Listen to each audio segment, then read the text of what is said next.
بسم الله الرحمن الرحيم والصلاة والسلام على الرسول الكريم. نرحب بالدكتور علي رمضان علي، دكتوراه في الاتصالات من دولة ألمانيا، ليقدم لنا محاضرة عن التطور في الاتصالات المتنقلة والموبايل كوميونيكيشن، وهذه تكون فاتحة خير إن شاء الله التعاون مع الدكتور علي في مجال التعليم الإلكتروني، بالتعاون مع كلية الهندسة وقسم الكهرباء في كلية الهندسة. حين الكلمة الدكتور جروش دريان كرئيس قسم الكهرباء في كلية الهندسة. ترحيب بالدكتور علي. السلام عليكم ورحمة الله وبركاته. طبعا باسمي وباسم قسم الهندسة الكهربائية والإلكترونية كأعضاء هيئة التدريس وكطلبة نرحب بالدكتور علي رمضان، ونتفائل أن يكون في تعاون أكثر، ونأمل أن يكون هذا التعاون في مجال البحث أو الأبحاث لطلبة الماجستير. نود أن نشكرك مرة ثانية على استقطاع جزء من وقتك لإعطاء هذه المحاضرة، وشكرا لك. السلام عليكم.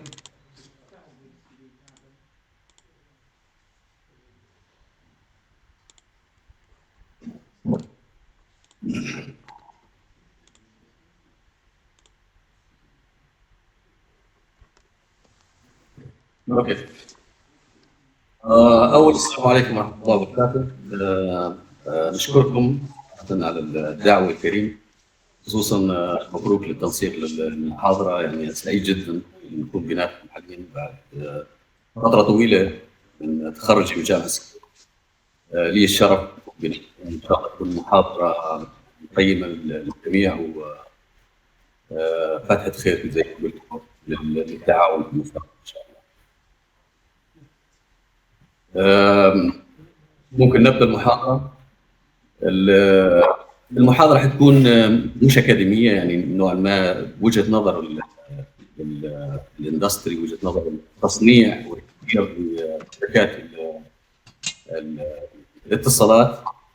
اتمنى تشوفوا البرزنتيشن حاليا، قولوا لي اذا كان في سكرين حتى.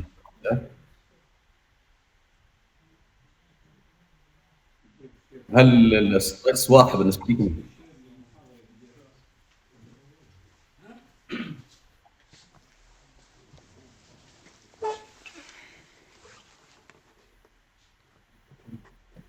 كما قلت لكم المحاضره حتكون عن تطور الاتصالات العام من وجهه نظر الاندستري from the perspective of the industries. I will not talk about the more, let's say, academic research, the details of the design of the wireless communication system, but more about hidden factors that the evolution of the mobile communications have that maybe normal people or students are not aware of these factors. So I will actually I didn't have, say, I didn't set a time for presentation, and please stop me if you see that the presentation took more time. And also, if you have any question, please feel free to interrupt me at any time. So as I said, maybe I believe that most of the people here are from the wireless communication. They know about the generations of the wireless communication systems and the development of these generations over time. You see that the first generation has started in the early 80s with the analog devices, were actually meant for transmitting voice, making calls and receiving calls. These devices were actually established in the early 80s. Motorola, where I'm working right now, is a company that started actually inventing mobile phones. These mobiles were actually really big mobile, almost 40 centimeters long. Then we come to the second generation, where era of the communication system starts with the digital communication instead of the analog devices. And here we see that the GSM standardization has started in the 90s with, let's say, digital communication, where the mobile were equipped with the SIM card and able to transmit also in addition to the voice, some text messages, digital data with limited outputs around 64 kilobit per second, and the frequency was around 118 gigahertz. The scheme was used there with what's called time division multiplex. Then we moved to the third generation, where the network became faster in transmitting data. Now users can surf internet using their mobile. The technology was still single carrier transmission. However, the scheme for multiplexing was based on what we called code division multiplexing. So multiple users of the smartphones using different orthogonal codes to access the network. This enhances the capacity of the system and also enhance the throughput for the network. There were some issues regarding the power consumption of this systems. Also, let's say the limited number of orthogonal code used for mobile devices and this limited capacity. Then we go to the big jump, actually, standardization, which is the 4G standardization, or what's called also LTE system, where basically the speed of the data increased multiple times comparing to 3G. And now the fast access to the internet was becoming a dominant service, the 4G. The technology used there was the change actually in the waveform from single carrier to multiple carrier waveforms, like what's called orthogonal frequency division multiplexes, where the data are transmitted over multiple carriers. In the downlink and uplink, still single carrier 15A separating. So the speed was increased up to 200 megabit per second, and the spectrum used for generation reached even 6 gigahertz, including licensed and unlicensed. Then we move to 5G, where the development increased and the enhancement of the system become, let's say, faster internet access with almost 20 times faster speed than the 4G systems. More devices could be connected using 5G network. Millions of devices can be connected per kilometer square. The technology for transmitting data still based on OFDM, but now OFDM used also on the uplink. And the uplink still use single carrier DMA. Now the name of the single carrier become what's called DT spread OFDM. Frequency or the spectrum used for 5G reached even 71 gigahertz, which was called millimeter wave transmission. The speed, or this is the theoretical speed, let's say that for the communications is not the realistic one. It can reach 20 gigabit per second if you have everything ideal in the network. 4G was basically based on mobile broadband services, where the main service for users is having video streaming and mobile broadband. While for 5G, new services became let's say, deployed for 5G, which is what's called ultra reliable low latency use cases. And also machine type communication was one of the use cases used for 5G. This enables, let's say, different services like autonomous driving or self-driving cars, telemedicine, or what's called e-health applications like remote surgery and industrial automation for robotics and so on. Also, broadband services enhanced in 5G, reaching more throughput, and also new applications become dominant in 5G, like this augmented reality and virtual reality. One thing to point here, actually, during the first and second generation of mobile communication, the standardization was not really over the world. So some countries have different implementation of the system comparing to other countries. So there was no, let's say, compatibility between deploying networks in different countries. That's why in the latest, let's say, later 90s, what's called 3GPP platform has been established. This platform is a combination of companies over the world, and these companies meant or working together to make the system standardized. What standardization means that the system is compatible to any person or any smartphone in any place in the world. So your smartphone will work anywhere. And the name 3GPP is because this starts before the deployment of third generation. The name is kept since then. Even we are close to 6G, but still the 3GPP name is used there. So the 3GPP, as I said, is an umbrella or platform that many companies in the world are involved. The companies from the network side that are, for example, develop and implement the networking equipment, operators also, and from the UE side, the companies that develop or manufacture the device and manufacture the chipset or the modem for communication.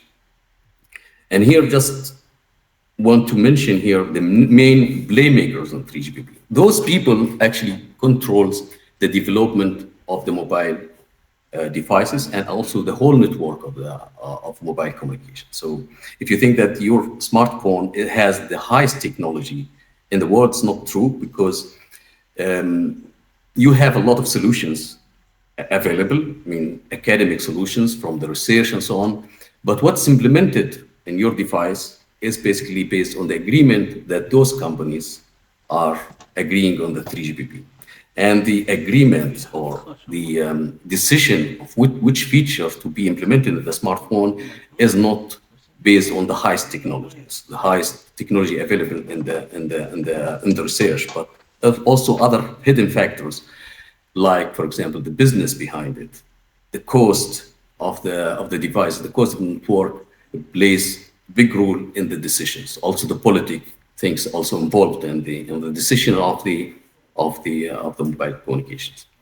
So from the network side, we see, and here actually there are many companies in the world, but these companies that what I'm showing you right now is the companies that they are active in 3GPP, and they have a very big impact in deciding how the mobile communications is developed. From the network side, we see the operators, the people who are owning the network and owning the spectrum. In Europe, Vodafone, Deutsche Telekom, Orange are the main operators that really play a very, let's say, big role in 3GPP and the decision of developing the mobile communications. In US, we have AT&T. So there are other, let's say, operators in the US, but AT&T is the most active, let's say, company or operator in 3GPP. In Asia, we have China Mobile, Docomo is a Japanese company, and the South Korean company is SK Telecom. Network vendors are people who are developing the equipment, let's say the baseband and the RF part for the network, and Ericsson, Nokia, Huawei, and ZTE are the main playmakers in 3GPP. Going to the UE side, those smartphone, you know that smartphone is not just a communication, it has multiple surfaces or multiple features like a camera, display, all this RF part. But the most important part of the mobile communication is the chipset for the communication. It's a small part of the mobile, and this is the modem used to communicate to the base station. So these are the main, let's say, chipset vendors in the world. It's Qualcomm, MediaTek, and Spreadtrum. Qualcomm has the major, let's say, market share in the chipset design. So any smartphone, or most of the smartphones in the world, equipped with Qualcomm chipset. Even Apple or iPhone smartphone has Qualcomm chipsets. So now Apple tries to build their own chipset, still struggling and still not succeeding to compete quite. So for phone manufacturers, we have Apple, Samsung, Vivo, Xiaomi, Motorola, and these companies, as you know, are involved in manufacturing the smartphone device. In 3GPP also, there are many other companies who are not involved in the mobile communication, but they have different interests in the 3GPP. For example, LG, Lenovo is a company that famous in manufacturing, producing PCs, and Lenovo is interested in the 3GPP through Motorola because Lenovo bought Motorola in 2014 and has now interest in the wireless communication.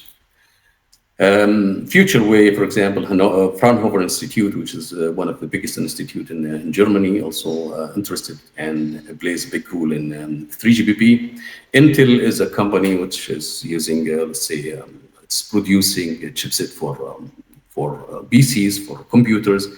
And 7 years ago or 8 years ago, they tried also to have a chipset for modem, for mobile communication, but they failed actually to reach let's say, a better designer than Qualcomm at the end. And Apple bought their IPRs, bought their chipset, and bought also the people from Intel. And Apple now trying to build their own chipset. As I said, still struggling to reach competing chipset comparing to Qualcomm chipset. So Fujitsu, Interdigital, many other let's say companies are involved in on the standardization. Okay, moving forward. So here I want to look at the let's say the roadmap or the track of developing the mobile communication from research to the reality or to the deployment. Everything starts with research. So the universities, we have a lot of universities in the world, a lot of research institutes, a lot of companies, and these companies and let's say research institutes are meant to develop or to produce solutions for communication in general and also for specifically for mobile communication. However, you see thousands of solutions which are in papers and journals and also in some test trials. However, these solutions remain theoretical solutions with a lot of unrealistic assumptions. They are just for the sake of getting PhD degree or master degree for students. However, they are far away from being, let's say, deployed in the real system. Also, companies have some sort of research that takes this solutions, try to map the solutions to be realistic and to be implemented in real system. This being done through what's called standardization activities. This is, as I said, this 3GPP is meant for doing this kind of standardization. And standardization, as I said before, is making the system compatible. Means that the smartphone works everywhere in the world. So for example, if you have Samsung Galaxy smartphone, is manufactured by a Korean company, and the chip inside is Qualcomm, which is an American company. You are communicating to an operator, let's say Libyan operator is Madar, for example, and the equipment in Madar that used in the network side is built by, for example, Huawei or ZTE. So you see multiple companies working together, and you're still able to access the network. If you move to Tunis, for example, then you are maybe connected to Orange. It's a French company, and the equipment in Orange might be Ericsson, for example, from Sweden, and your mobile still work. And that's the importance of standardization. Make rules or details of the design and manufacturing of the communication system, and any company in the world should follow this. So these details, it's actually are the from A to Z of the system, so including the physical layer aspects, which waveform to be used, which frame to be used, how the signal between the of the network between the base station and the user equipment. All the procedures and rules should be followed by any companies involved in the designing and implementation and deploying the network. In 3GPP, we have, as I said, multiple companies are involved, and 3GPP structures defined or split to multiple groups. So we have random access groups, and these groups are, let's say, the most important group in designing the wireless communication. So we have RAN 1, where I'm working actually in the physical layer, and we have RAN 2, which is random access for the higher layers, second and third layers. We have group to design the interfaces, groups to design or to confirm the RF propagation or RF equipment. We have testing groups, and also for the service and system aspects, we have different groups that meant to define the use cases, the applications for the next generation, the architecture of the system, security, media coding, and so on and so forth. And also we have the CT. These groups are meant to make the interconnectivity or let's see, working between different parts of the system. Each generation of the mobile communication lasts for around 10 years. And inside these 10 years, you will have multiple releases of each generation. And one release may last to 1 year or 1.5 years. We have almost 8 meetings per release, or sometimes 8 meetings per year. Meetings means that the company will gather together in one place in the world and decide and make some proposal about new features to be added to the system. And once the features agreed among the company, it will be put in the specification. And as I said, specification is a library of multiple documents that specify the way to implement and the way to deploy the network. And after that, it comes to deployment of these features. Whatever new features added to the system will be deployed using let's say, by the operators to define which spectrum to be used, and by the network vendors, the equipment to be updated with this new feature, and the chipset vendors who are manufacturing the chipset and the mobile phones. They also implement this feature in their network. I'm not sure if you are hearing me, because I lost the voice somehow. Okay, perfect. You're still there.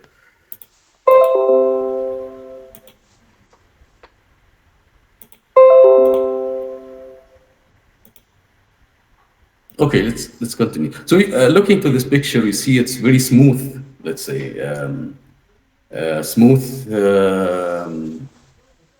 track between the research to the deployment. But this is not the realistic, let's say, assumption from this figure. You see, not all the solutions can be standardized, and not all the standardization features can be deployed or will be deployed.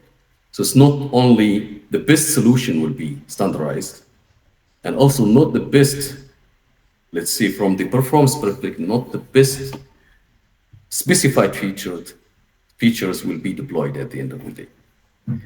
And here I will tell you the reason behind that. This might be interesting for people who think that the mobile phone has the highest technology in the world, the current technology. And here we'll see what factors that affect the development or the evolution of the mobile communication. So as I said, there are plenty of solutions available in the world, and these either from companies, from research institutes, from universities. Some of them are very good to be implemented. Some of them, as I said, still theoretically not practical solutions. However, when it comes to the standardization, not the best solution will be deployed or will be specified. And the factors that affect the decision on taking any feature to be deployed in the network, one of them is the practicality of our solutions. Sometimes the solution is very nice. They can produce or give the network very good throughput or very good reliability of the system. However, it has a practical issue to implement, to be deployed. And the practicality here is, for example, the power consumption of such algorithm you need to implement on the system, and sometimes the cost of the algorithm. So if you implement this algorithm in your device, the device will cost more. And then from business perspective, maybe the customers will not be able to buy this device. And this solution will be dropped because of the cost, even if it's good from the performance perspective. And other factors, the business between, or the interest, the individual interest between the people who are deciding this. I mean, every company has different perspective to the system or to the solution itself. So we have, as I said, some network vendors from the network side. We have some people are manufacturing the device or the chipset, and each one has different, let's say, perspective, different way to think, to look at the things from the business point of view.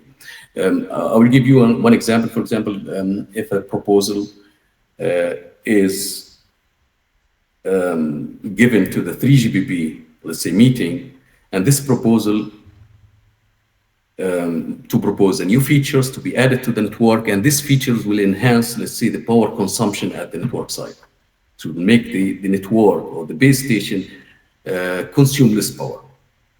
But at the same time, at the UE side, you need to do some updates. Let's say from the user equipment side, you need to do some updates on the software or the hardware to be compatible with this change that need to be done on the network side. So such a proposal will be supported by companies that are on the network side. For example, operators will be happy to have this proposal.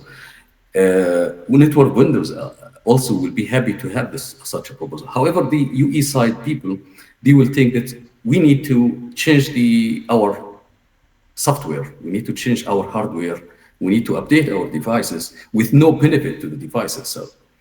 And because they have certain plans for production, certain plans, then they may object or may refuse such a proposal. Even the proposal is good for the whole network, but from their perspective, it affects their business. Then it will be dropped from being standardized. This one example, this makes a very nice proposal, very nice feature, a very advanced feature, very fancy feature, can be implemented, but will be blocked because of the interest of different partners or different parts of the system. The other fact that what's called the IP filing. So the IP fight, the patent fights on the 3GPP. So even if there is a proposal which is good for both sides, has very good, let's say, benefit for the network and also for the UE side. However, companies will bring proposals to this feature and with different ways of implementing this feature. So as a feature, let's say having, instead of 4 antennas and the base station, you have 8 antennas, just an example. And this feature will help the base station, will help the UE, and it's good for everyone. However, each company will bring how to implement this feature in different ways. It means how to signal the configuration between UE and base station, how this feature will be implemented in reality, and each one has a different ways to implement it. And this way of implementation of this feature is protected by an IPR, a patent. So the company will try to make their patent agreed in the standardization. I will come later why the importance of a patent to be agreed in standardization from the company perspective. So sometimes the discussion will be about which proposal will be taken, which way of implementation from which company will be taken, and sometimes one not coming to an agreement, and the whole feature will be dropped from being standardized. And sometimes they come to a middle point. It's taking some steps from this way of implementation, or another steps from the other way of implementation, and make some compromised solutions. But most of the time, this feature will be dropped because of the fight. When I'm talking about fight, is a scientific argumentation of this feature and this way of implementation. So it's not just a political fight, but it's more companies try to convince other companies that this way of implementation is better than this way. And that's why a good feature, which is helping everyone, will not be deployed because of this conflict. And here on the right side, you see that how the solutions developed in the certain company. So company will take some research solutions from universities, from research institutes by doing collaboration, or could have some kind of research team that develop new algorithms. Makes these algorithms or these features compatible or suitable for being implemented in the real system. Then in order to protect their solution, they make filing of the patent files. And this is a legal procedure to protect the solution. Then they bring this proposal to 3GPP and try to convince other companies that this proposal is good for the system. If this is agreed, it will be specified in the standardization. Then some priority check of the applicability or the priority of this patent will be made. This will not be done by 3GPP because 3GPP job is to agree on such a proposal. They don't care who proposed this, let's say, scheme, but this is a legal perspective from the patent perspective. If this company has the right or has the first, let's say, filing date than the other companies. And if it succeeds, there's a big gain for the company, gaining a license revenue from this solution. And if this feature is deployed, then you gain more. So for each device deployed, for each device manufactured, you get a license revenue of your scheme or your proposal.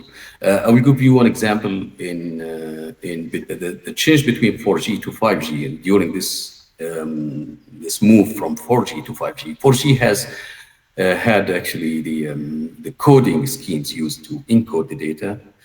It was based on turbo encoder, and the encoder was what's called convolutional encoder.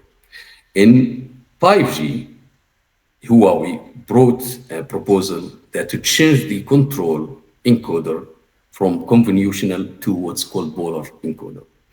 And Huawei was pushing hard for this proposal to be there. And I mean, polar code is good for short packets, but let's say it's not the best encoder in the world. However, it has been agreed in standardization with support from multiple Chinese companies. And now every let's say, smartphone or every network has a polar encoder. If your device equipped with 5G, polar code will be there. Which means that for any device you buy, let's say Samsung Galaxy has $500 cost, part of this cost you actually pay to Huawei for licensing the polar code. This starts from the chip design. So then Qualcomm, when Qualcomm put the chip, it will pay some cents, it's not too much money, to Huawei. And this, for each chip manufactured, Huawei will gain. And also Samsung will pay for that, and you as a customer will pay also this licensing of this polar code. It's few cents for each device, but if you imagine how many billions of devices sold in the world, you see how much gain the company can gain out of getting their proposal agreed in 3GPP. That's why 3GPP for companies is very important. And the IP fight to agree on a certain proposal is very important for people. And this makes a gap between the available solutions and the standardization. After proposals being standardized or specified in standardization, we come to reality now. And these features, the new features, need to be deployed. So now the operators, for example, want to deploy a certain feature. They will look also from their perspective, the business of such feature to be added in the network, whether they gain more money or not by adding this feature in their network. So the feature is there in the specification, but maybe will not be deployed at the end of the day. I give you an example, is COMP in LTE has been never deployed. The interesting thing is millimeter wave, which is a very big feature in 5G. It's between 24 gigahertz to 71 gigahertz and starts from the beginning of 5G. Has a lot of effort in specifying these features, never been deployed. It has some tries in Japan, but in Europe and US, these features or millimeter wave deployment have never been deployed. And the reason is a business behind it.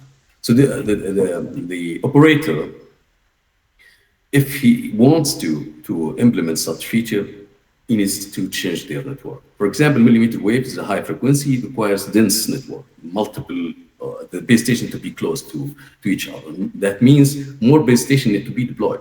And this is a lot of cost for the operator. And they will think, okay, how the market of their service. I mean, millimeter wave increases the throughput for sure.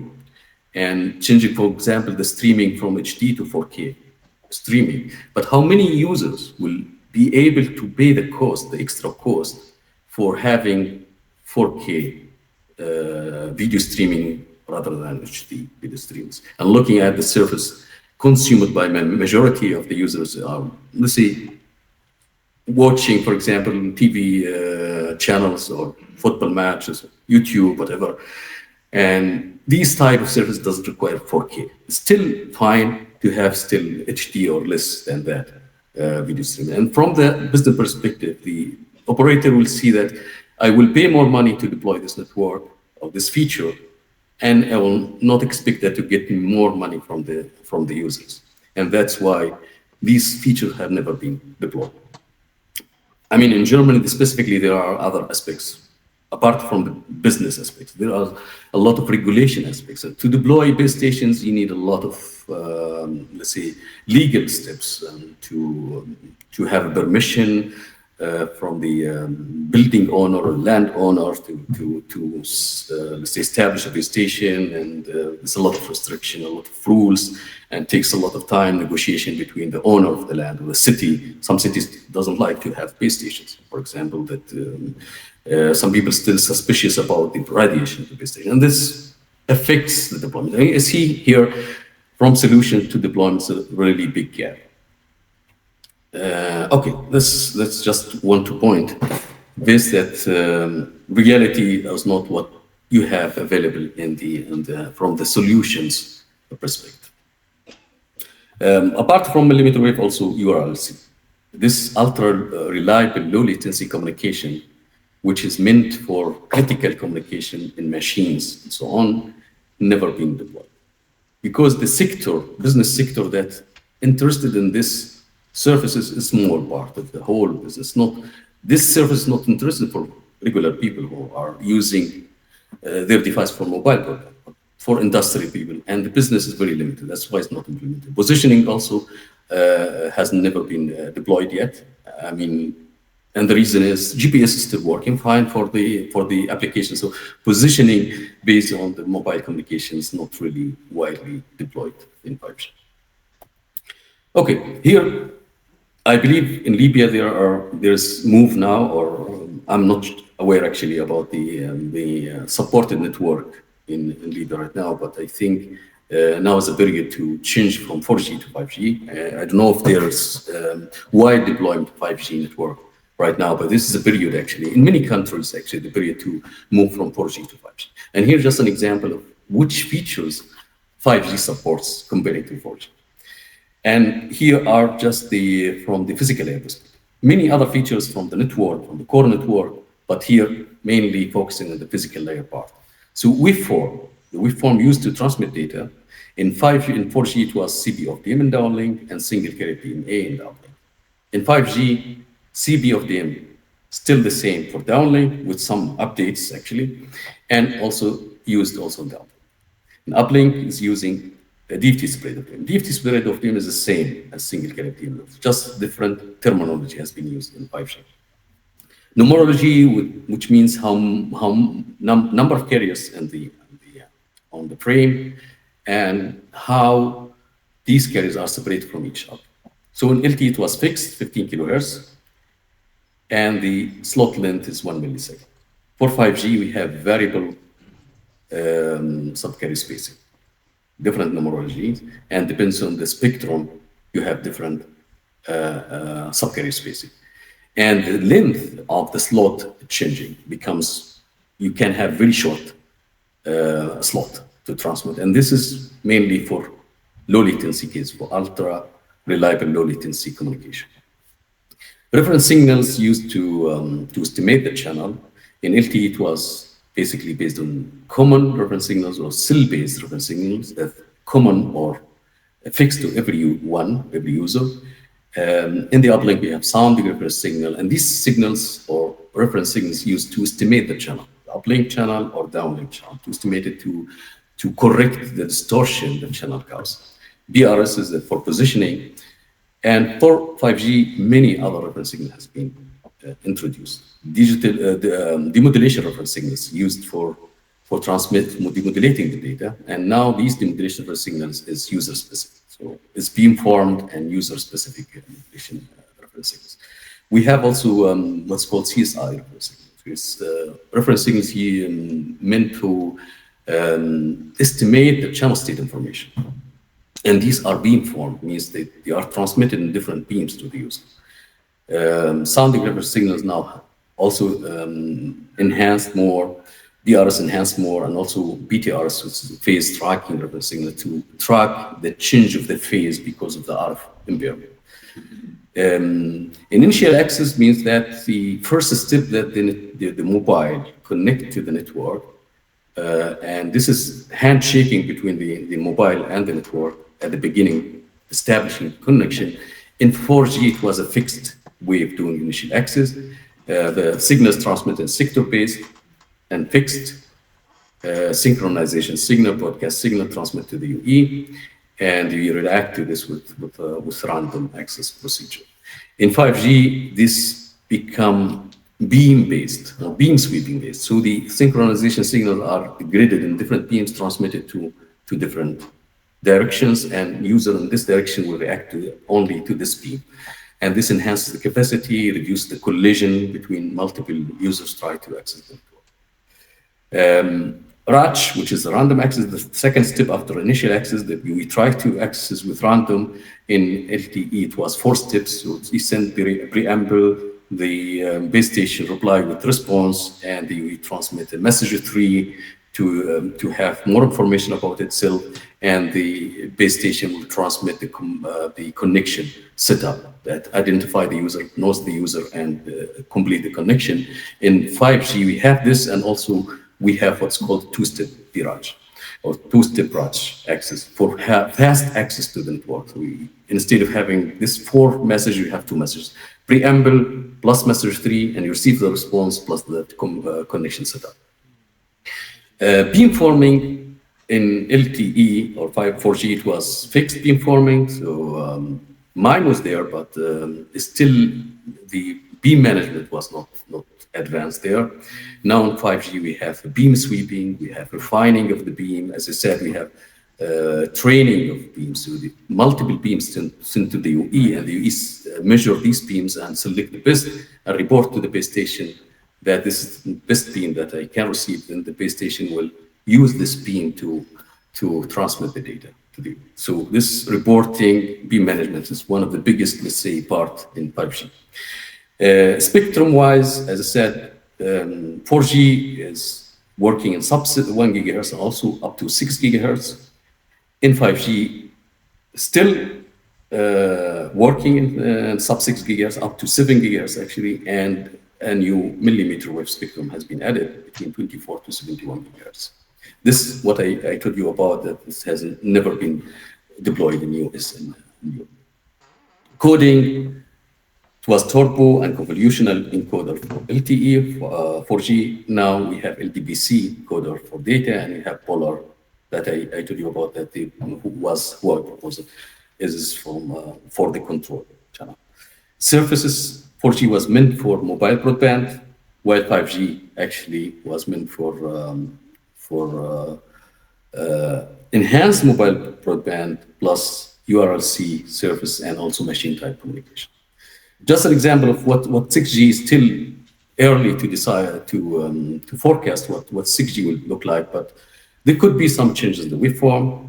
Even we think that the CP of them and DFT separator of them will be the major waveform, and even in 6G, but maybe in some spectrum, single character will be used, or what's called OTFS, which has better performance in high speed, for example. Numerology might be also variable, saying the slot will be also flexible, I think. The reference signal might be a different reference signal, depends on new applications like sensing reference signals, for example, will be deployed. RACH procedure, some companies looking at what's called RACH-less access. Beamforming, now companies looking at even massive MIMO, means much larger, X large MIMO schemes, or multiple input, multiple output, multiple antennas at the transmitter and multiple antennas at the receiver side.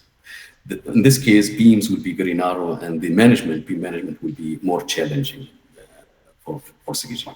Also, cell-free MIMO, I'll come to discuss this as well. Reconfigurable intelligent surfaces, also one of the aspects regarding the beamforming as well. Spectrum, now it's decided actually to look at the spectrum band between 7 to 24 GHz, which is not used in 5G or 4G, and this band mainly was used by satellite communications, Q-band for satellite, and also for some space research, Earth exploring research. And now they agree that this band will be also used in 6G. Surfaces, on top of this machine type of communication, now 6G or company looking at what's called ambient IoT, the ambient Internet of Things. I'll discuss this later. And please, as I said, stop me at any time because I see everyone is quiet here. So can you hear me first of all? Okay, perfect.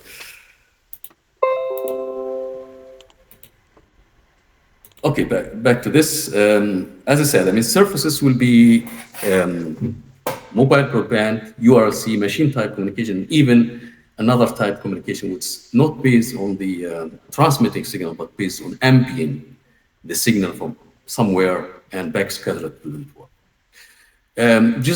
This is just a forecast, it's just some expectation of this. But before moving to 6G, I will give you some roadmap of 5G, how 5G has been evolved over the last decade. So from 2015, for every generation, you will have a workshop, this workshop is meant to define the features, define the topics that will be discussed in the standardization. For 5G, it has been in 2015, and then some requirement will be set, means requirement, how many throughput required, how much the capacity need to be for the new system, which applications, and so on, and also to model the channel. Depends on if there is a new spectrum, you need to model the channel for this spectrum band. Then in actually the first start, it's between 2017 and 2018 of the 5G. It was by release 15 was implemented these features of 5G that I talked about. In release 16, which involving enhanced MIMO, for example, dynamic spectrum sharing, dual connectivity and carrier aggregation, enhancement of the power saving of the UE. Also, Internet of Things has been also part of the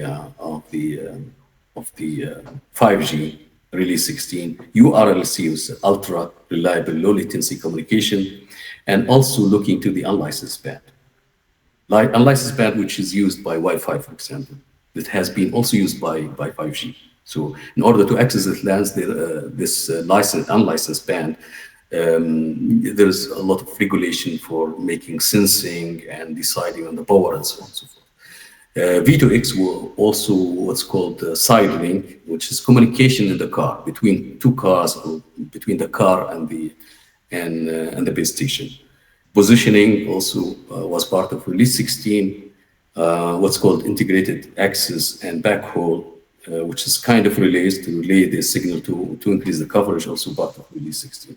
Moving to release 17, which starts actually in the 2020, further enhancement of MIMO has been done, further enhancement of power saving, coverage enhancement, And new features have been added, what's called RedCap, reduced capability UE. The UE with a very low capability, low power, can work in a different way than UE with full battery, let's say.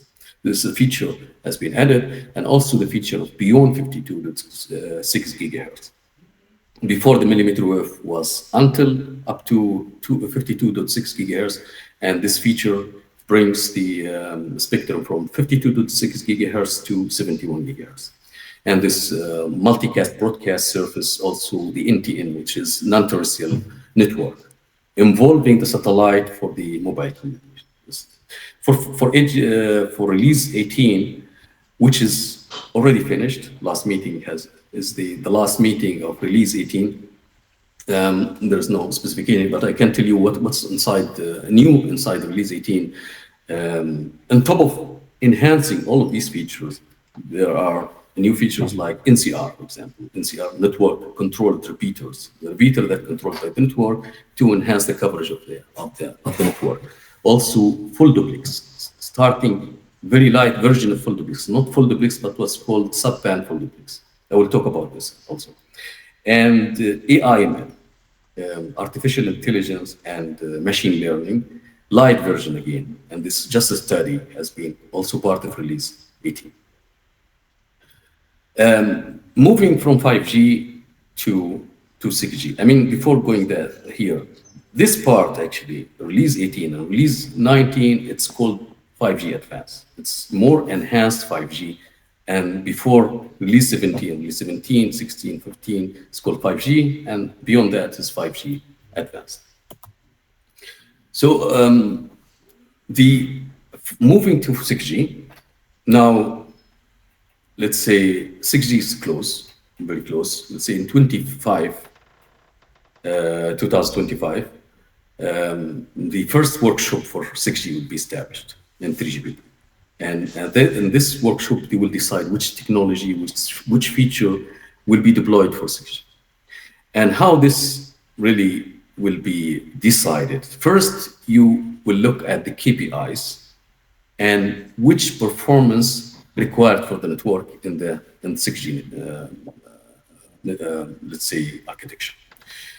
Looking at the application first. I mean, which application is expected to be deployed in the future?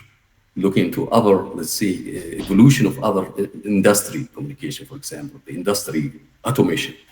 If this application needs to be supported by mobile communication, is what performance the communication network need to reach to support such application.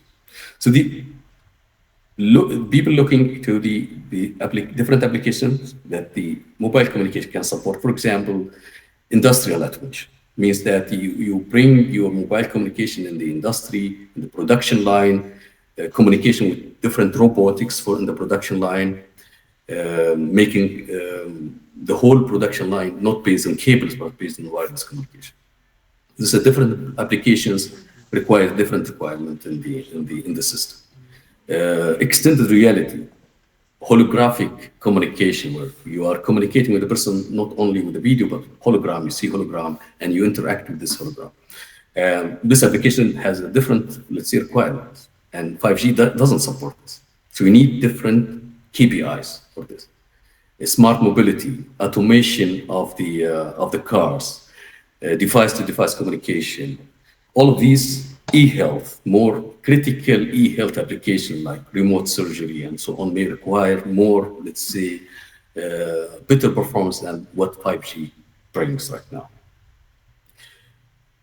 IMT 2030 is rules established by the ITU, the International Telecommunication Union, and this union is meant for defining the spectrum for the next generation, also put the requirement based on these applications. And looking to the difference between the achievement or the requirement for 5G comparing to what would be the requirement for 6G, you can see the peak data rate in 5G is around 20 gigabit per second. And this is, as I said, is very theoretical. If everything in the network is ideal, you have the whole spectrum, you have all the antenna supported, there is no channel, let's say, and you may achieve this. This peak goes to 200 gigabit per second, looking at the application again. User experience, which what the user sees actually in the robot, is 115 megabit per second for 5G right now. It's almost, I mean, changing based on different applications. You need 500 megabit per second at least for the applications such as extended reality, which requires very huge for hologram. You need a lot of throughput. Spectral efficiency in 5G is 30 bits per second per hertz. In 6G needs to be reaching 50 bits per second. End-to-end latency means the latency is how much the packet comes from the application to the user and back to the application. And this is the whole end-to-end latency. In 5G, around 20 milliseconds. In 6G, it's not decided yet. I mean, it's not at least foreseen, but many companies say for some application, you may require 5 milliseconds latency.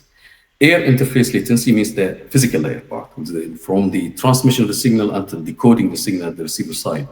So this latency currently in 5G is around 4 milliseconds. For EMBB, for enhanced mobile broadband. For URLC, you will have 1 millisecond latency. In 6G will be much less, because an application like industrial automation, for example, requires really very fast packet change between robotics, and then you may require 0.1 millisecond. Reliability, which is, for example, the block error rate of your data, how much error in your data is allowed to be received. In 5G, you have 10 to the power minus 3 for MBP, and you have up to 10 to the power minus 5 for URLC. This needs to be enhanced for both mobile broadband and also for URLC. And the reason is some application, again, like automation, you require very reliable, because this is dangerous to have error in a machine, or will make trouble in your industry. Also for car, with safety purposes, you require very reliable communication. Jitter not specified in the network, in the 5G network. It would be 1 microsecond in 6G. And jitter means the change of the delay. You have 4 milliseconds, how much you go up 4 milliseconds and down 4 milliseconds. So this will cause some trouble for some synchronized network, like industrial Ethernet, where the machines need to be perfectly synchronized. There's no room for jittering between the data from one machine to another machine. Again, the area, traffic capacity, 10 megabit per second per meter square for 5G will go higher. Mobility support now for 5G supports up to 500 kilometers. This from the car-to-car communication, assuming two cars going the opposite of each other, so the relative speed is around 500 kilometer support. In 5G will be more than 6G. I mean, it will be more. It can reach 1,000 kilometers per hour, including drones. Drones that communicate to each other will have higher speed than cars. So you need a network that can support this high speed. And what I mean to support, you need the features to avoid the effect of the speed. The effect of speed, when you have high speed, you will have problem, for example, with Doppler problem. This will cause inter-carrier interference between the multiple carriers of the signal. And you need some solutions to solve this. Or the handover, because you are moving fast, then you need schemes to hand over to you from one base station to another base station. So you have new schemes for the higher layers, how to make this handover. So looking at this, companies right now looking to have enabling technologies that update the current network to reach this, let's say, these requirements for the next generation. And now I will show you some enabling technologies. The main enabling technologies, based on discussion of company, based on some visions from different companies, that they are thinking that these technology will play a big role in 6G. So the first one is the artificial intelligence and machine learning. As I said, it started. This work has already started in 5G advanced. And release 19, which is basically the next release, is almost the last release of 5G, which will, I mean, the meeting of this release will be cooked off in next month, on 26th of February. And this is almost the last release for 5G. There is release 20, which is a combination between 6G and 5G. In this release also, the AI/ML will be also more enhanced, more discussed, let's see, in release 19. Release 18 of 5G, a very light version of AIML has been, let's say, studied. Still studied, not there, because in 3GPP we have study item and we have work item. Study means just to evaluate whether this scheme good or not, and work item is the main work, how to implement the scheme in the specification. What AIML? I mean, look into any system and the communication system right now, the mobile communication system, we have multiple blocks in the system. So we have, and here is just a very high level abstraction of the system. We have a lot of details inside, but usually the bit streams come from the application of the network, will come through multiple layers and goes to the MAC layer, medium access control layer for scheduling, for example, and then you'll have error correction, error coding, Turbo or LDPC encoder, and then you have modulation, adding the waveform, and then you change this digital signal to analog, and you apply the RF front end and RF amplifier or antenna and so on, and transmit to the channel, and in the other side you do the opposite or the reverse procedure. So you do converting to frequency domain, do channel estimation, equalization, do demodulation, decoding,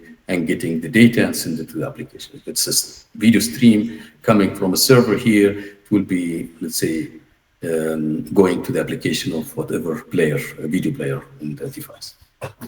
AIML is, let's say, replacing what's meant actually in the 5G advance is to bring some AIML or intelligence to the network to replace some of these blocks with a neural network. So what this means that, let's take example of the encoder. So the encoder, for example, is a Polar encoder, is encode the data in a different structure, different implementation, and the decoder will do the opposite direction. You can maybe change the code rate of this encoder, but nothing more. A neural network, to replace this encoder with a neural network, means that you can choose whatever encoder to encode your data.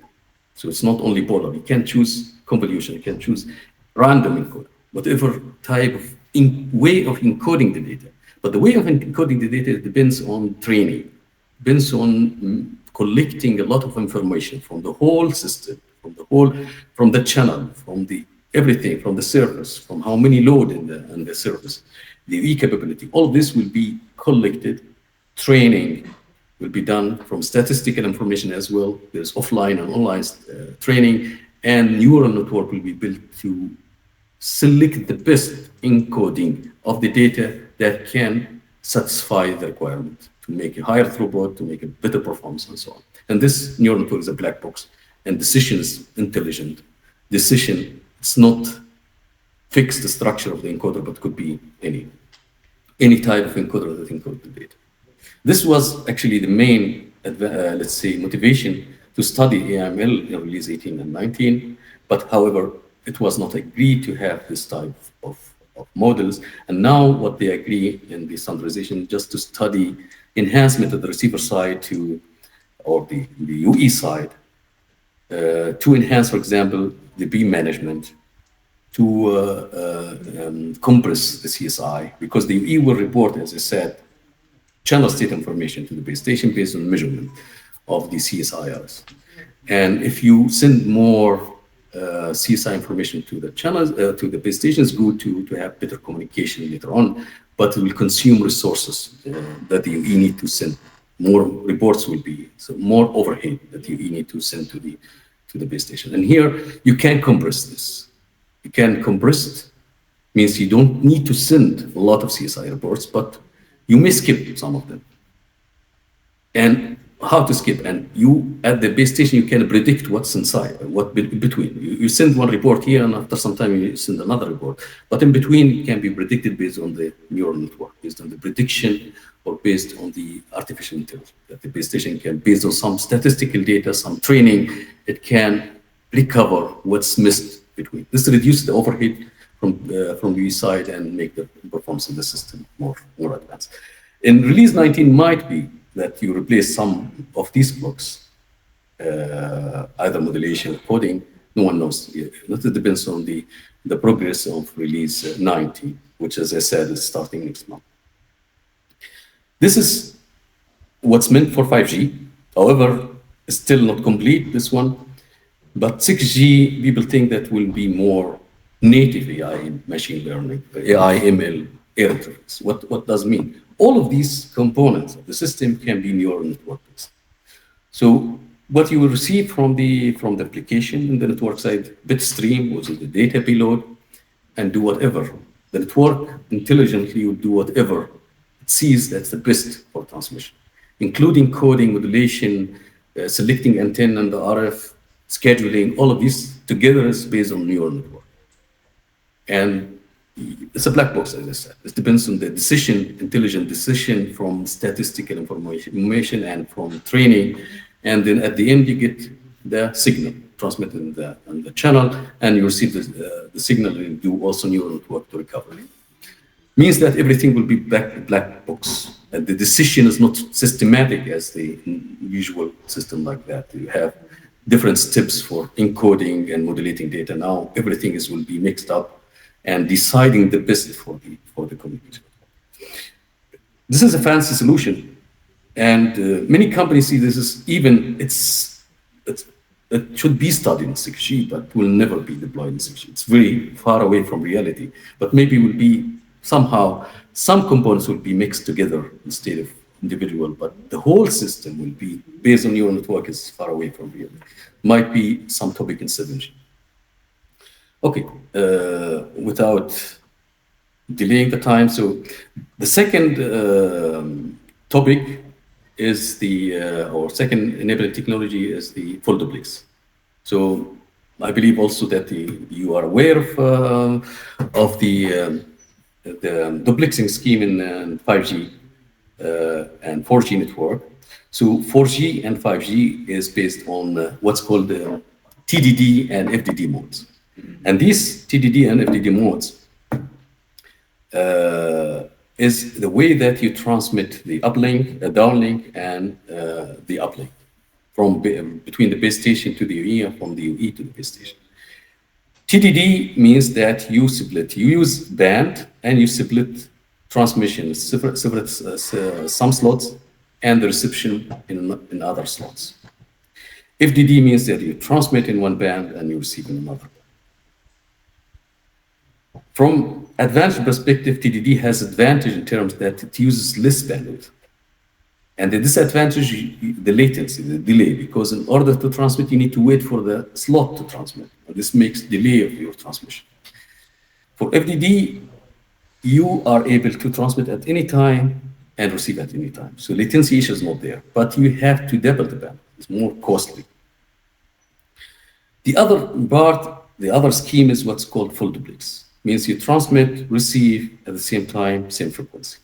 This is very interesting, let's say, scheme, and mainly for operators. And why operators? Because operators are the people who own the spectrum. And the spectrum is very expensive. The most expensive, let's say, part of the network is the spectrum. The spectrum or the frequency bands is natural resource of a country. And for an operator to license the spectrum, you need to pay a lot of money. So it's billions of dollars, billions of euros to be spent in getting license of the band. That's why operators are interested to utilize the bandwidth as much as possible. Such proposals driven by operators, but also some other companies are supporting. But in reality, I mean, full duplex is there.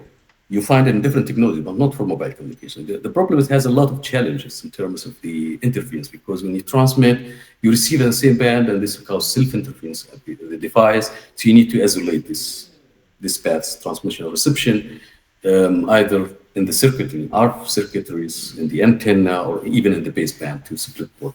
And there's still issues in the interference and handling it, and the RF maturity is still not there.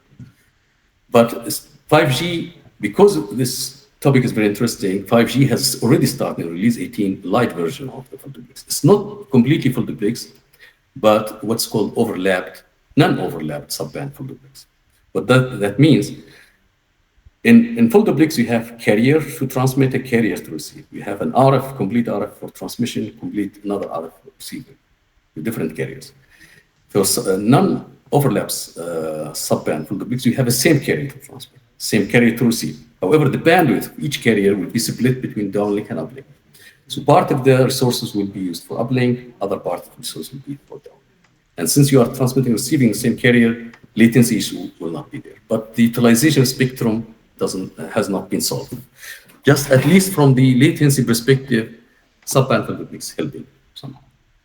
And this will continue actually in release 19 for doing more work about managing the co-channel interference for subband full duplex and so on. But the actual overlap full duplex study is expected in 6G.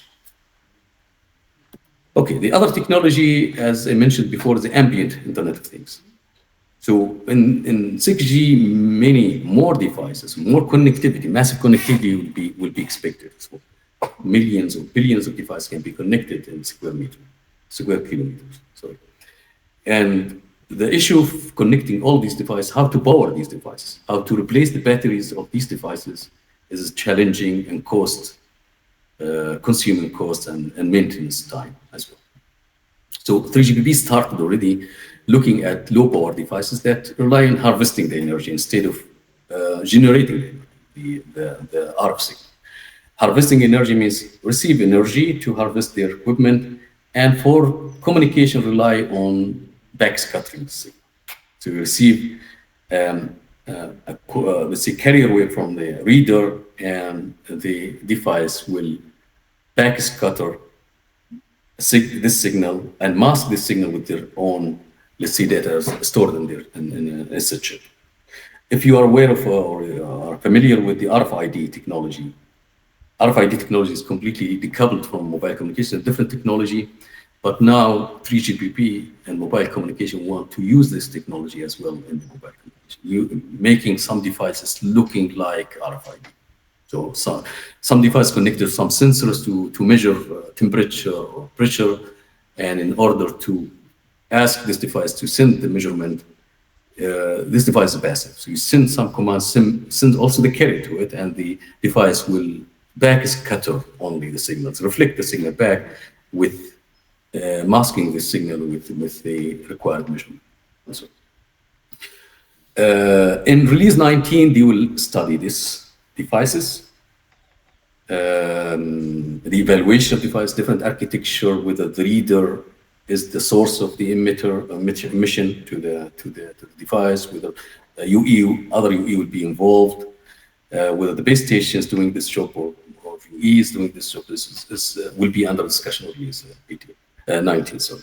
But the optimized solution, the main deployment of ambient IT will be mainly in 6G. Okay, the other, let's say, major enabling technology, a new feature that will be in 6G is what's called joint communication and sensing.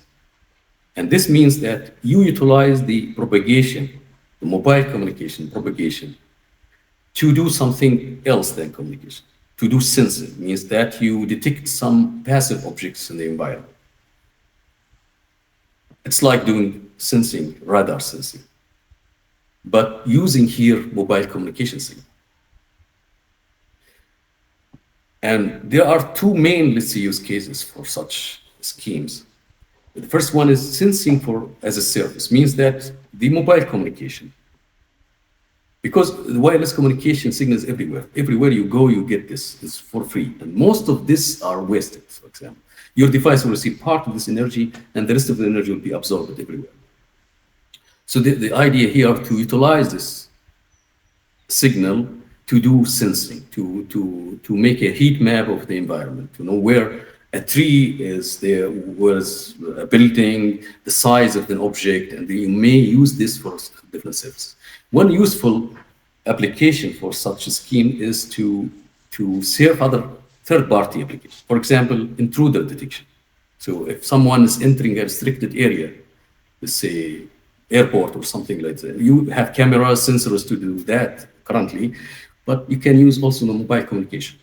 The signal itself, it can do some detection of the person coming to a restricted area, the size of the person, the speed of it, and then send this information to the application of the intruder detection or security application. Gesture recognition means that you can measure the movement of your hand and doing some, let's say, you speak by signs, and the wireless communication or the mobile communication can detect the way that your hand is oriented. V2X application, the car, let's say, surfaces, you know that the car are already equipped with radar and LiDAR. This used to detect obstacles, to do parking, but this technology is completely decoupled from communications. It's a different technology used. And now in 6G, this technology will be also based on wireless communication, mobile communication. The signal between the UE and GNB can be used to help the car to detect obstacles, to detect pedestrians in front of it, in the cross sections, for example, to do maneuver, takeover, whatever. And also not cars, also what's called unmanned aerial vehicles. What's the drones? I mean, this is just the scientific name of 3GPP terminology for the drones. The other interesting, let's say, application of sensing, joint communication sensing, is to help the communication, so not just to help another surface, but to help how you communicate with you.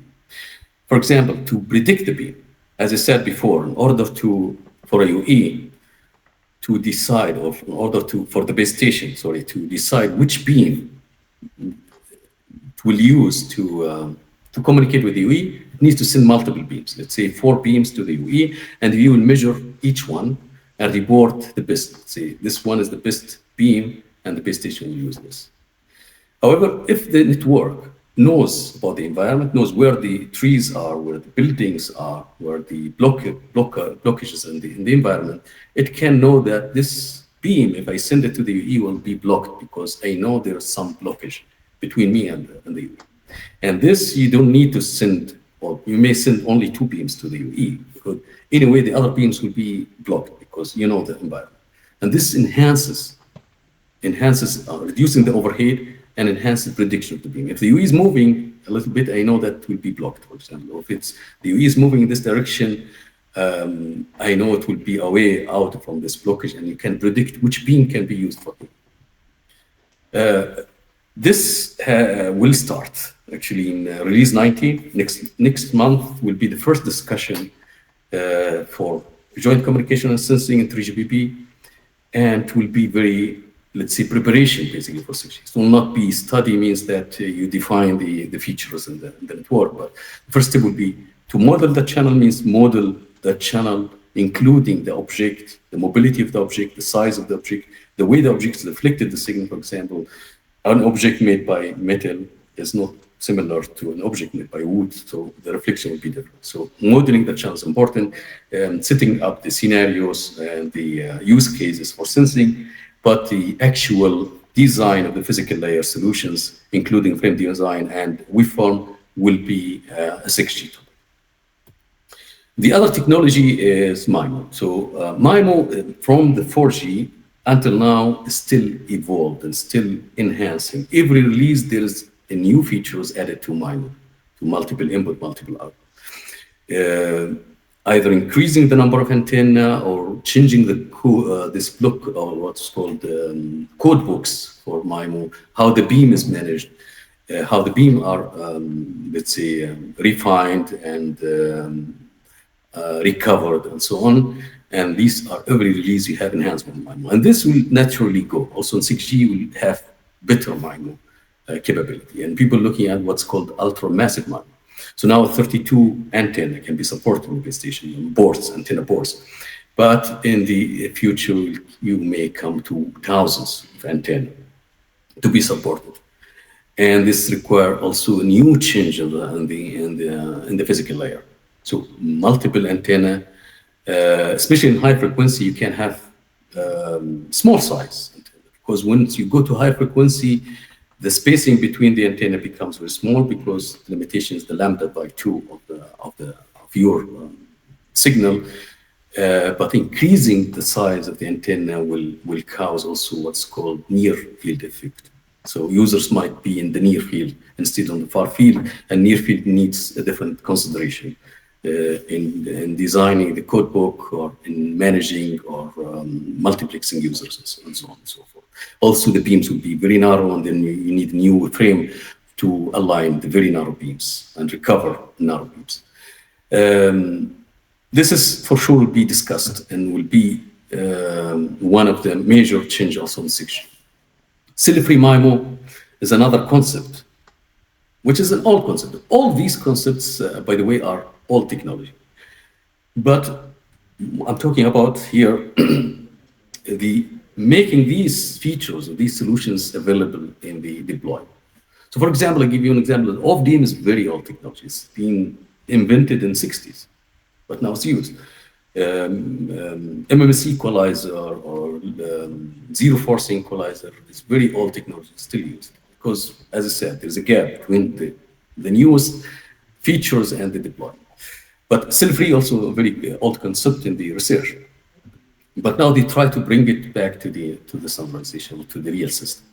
So what usually in the normal communication system, a user is connected to a certain cell. So all the connection will be to a certain cell. So the cell will give cell ID to this user, establish communication, initial access, random procedure, all done cell-based, and all the data will be coming to this user. If the user moves to another place, then it will be handover to another cell. This service will be handover to another cell, and the user will be communicating to another cell. And this is what's called handover, soft or hard handover. So when you move by your car or smartphone, for example, while calling, you may change to multiple base station while moving, but you don't feel it because there's a handover. Your data that's remaining not sent to you yet will be forwarded to another base station to be sent to you. This is cell-based. Cell-free based is that, and usually for cell-based, you measure multiple base stations, but select the best to synchronize to and to access. And cell-free, you will measure multiple cells with different level of powers, but all of cells will be involved in communicating to you. There will be a central unit responsible to send the UE data to any of the cells seen by the UE, and your data will be received from everywhere.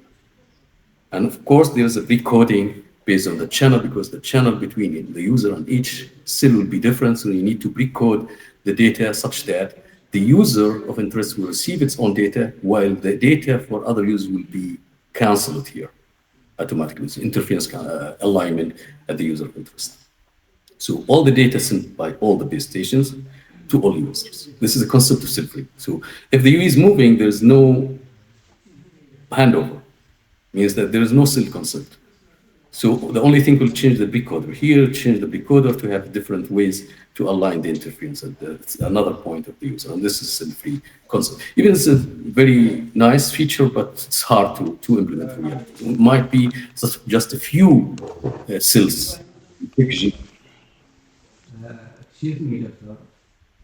Yes, sorry. Sorry for interruption. Yes.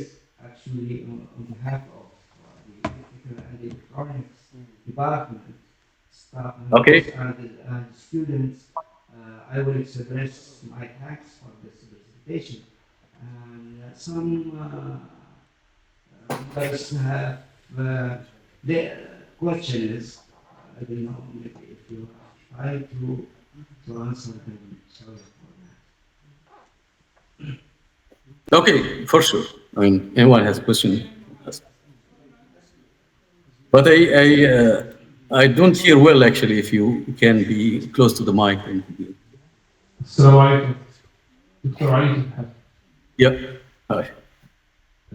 بكرر قديش مرحبا بك. I just want one question. The UE side, why Motorola is not so popular here in this area? I mean, can you hear me now? Because It's really noisy, but okay. I try to hear her. as we are speaking about industry here, Yes. and just my question is, why Motorola, the UE side, is not so popular here in this area? Maybe I reckon in the late 90s and beginning of 2000, it was very popular, but now is marketing or why? Did you get my question? Motorola Okay, if I is not so understood popular correctly, here. you're talking about Motorola devices, Exactly. why And they are not the popular anymore. UE side. Yeah, yeah. Actually, Motorola is based on actually manufacturing devices, not involved in the network at all. But in the past, Motorola is the first, by the way, the first company has established the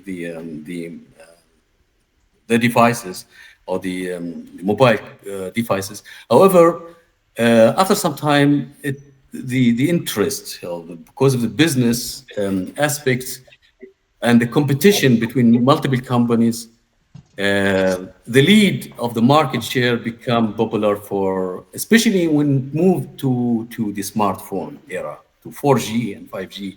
Now Samsung become the popular, and this is market share. The devices were expensive actually for Motorola, for other people at that time, and it was remaining only in the US. It has no popularity in the other world. And these cheap devices from Samsung and later on Apple make the Motorola enhancement of the mobile become very low and loses a lot of the market share in the past. And completely in let's say in 4G, in the beginning of 5G, let's say in 4G, Motorola was completely out of the market, almost. And now after, it's a business at the end. I mean, in US, Apple or iPhone was taking the lead. So Motorola was behind. Apple has a lot of, let's say, new technology could implement.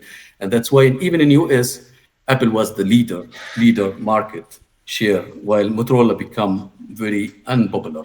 And again, Apple was popular on the whole world. But now, since Lenovo acquired Motorola, in 2014, they brought more, let's say, fuel to the engine of Motorola, that money perspective, because you need money to produce, not only technology. You need money to produce things until you receive the revenue afterwards. And Lenovo is the source of this money. It gives a lot of money to manufacture the Motorola devices. And now you see a better market share for Motorola, especially in South America. Motorola is the first sold device in South America, in Brazil, for example. In US, still second. In Europe, far away from being first.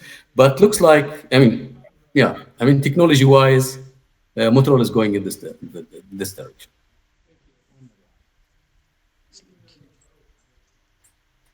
Thank you very much, Dr. Ali. And I told earlier that we would like to extend our cooperation for other issues, such as research for the MS students. And thank you very much. And Dr. Sharif is the coordinator of the master degree coordinator of the department. If he has First of all, I would like to thank you, Dr. Ali, for Thanks.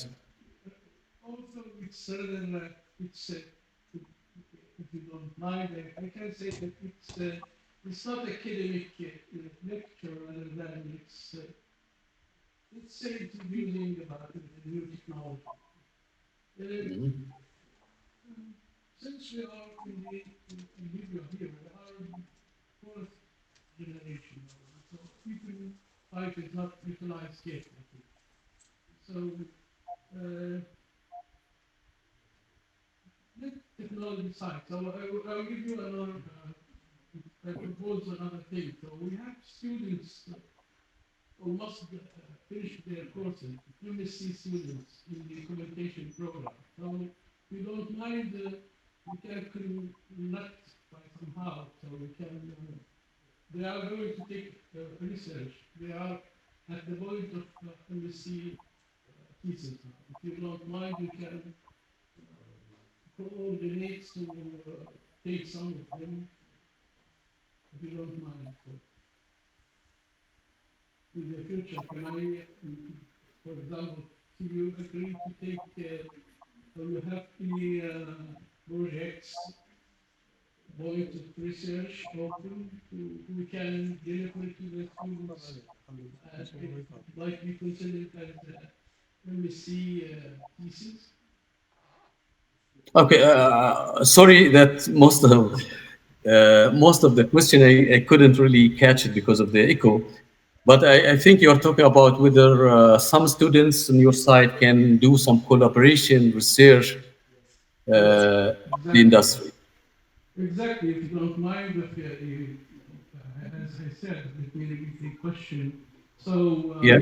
we have students at the level of MSc. They finish their courses program.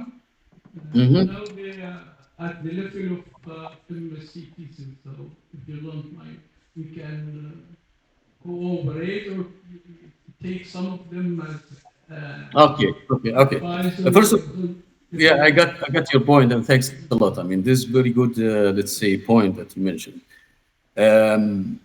First of all, I need to clarify that I'm not working in the research in terms of the academic research. So I'm part of a company, let's say, is doing delegation for 3G people. Uh, for sure, I know multiple professors in different university. They are doing research, they accepting some students. In our company, we don't do, let's say, training for students, for example, or PhD for students. So we hire people for work, and those people either with PhD or with experience. So from my perspective, I can help in out of my work, let's say, out of the umbrella of Lenovo, to supervise students, for example, their master thesis during my free time. Let's say we can do some supervision to supervise and to direct at least the research area that the students need to focus on, because it needs to be, let's say, aligned with the development of the mobile communication. The other part, if you want my help, for example, to have a professor that can take some students for their master thesis work, Yes, or that's my question. this is, I will try my best, because I know some professors that they can accept master students, and I have some people also working in university somewhere, and depends on the quality of the person, the grades of the person. Many professors offer training for students, for master, or giving even scholarship for PhD. And this I can do my job for that. If you list me, for example, some students with good grades or capability that they can be communicated with professors to be taken. And also there is some kind of programs that professors use also for exchange students, not doing master, but part doing their master thesis, for example, in one of the German universities. This is Yes, could be one solution. yes, yes. Thanks a lot. I don't mean that we need a scholarship. So I mean, there's some opinion from Yeah, where you are. I mean, students will be here and the advisor, would you have any even it problem? would be easier. They connect Yes, through the media. So yeah, no even need it for scholarship. will be easier, because money, if the professor receive a student with their scholarship, it will be really, he will be happy. Doesn't care much about the quality of the person, but at the end, yeah, I mean, this is a good point. Okay, so students, في حاجة من السؤال حتى العربي دكتور يبقى حاجة من السؤال هو ليبيا دكتور عبد الرحيم.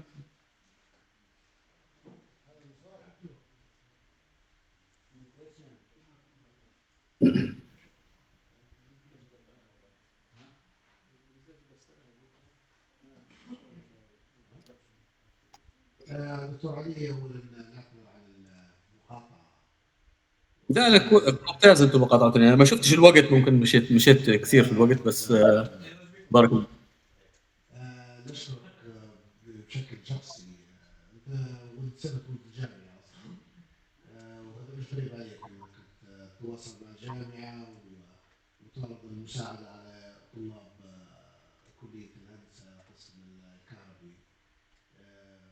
نشكرك بالنيابه عن جامعه سلفت وخصوصا منصه التعليم الالكتروني. ونتمنى ان يكون فيه ثانيه ومحاضره ثانيه ان شاء الله نسلك في لسه وقت قريب ان شاء الله.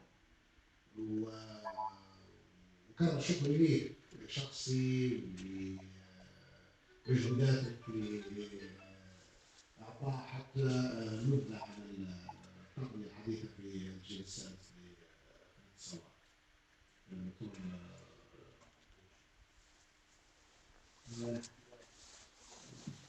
نكرر الشكر طبعا، نشكر دكتور علي ونشكر دكتور مبروك لأنه هو كان منسق حقيقة في هذه البرزنتيشن. نأمل أن يكون فيه يعني تواصل مجددا ونتأمل الخير في المستقبل إن شاء الله. شكرا، بارك الله فيك. بارك الله فيكم يعني، نشكركم كلكم صراحه، وخصوصا دكتور مبروك على التنسيق. نشكركم على الحضور، ونشكركم ايضا على الاسئله، وان شاء الله حيكون مش اخر مره يعني، ان شاء الله حتكون في مرات جايه ان شاء الله.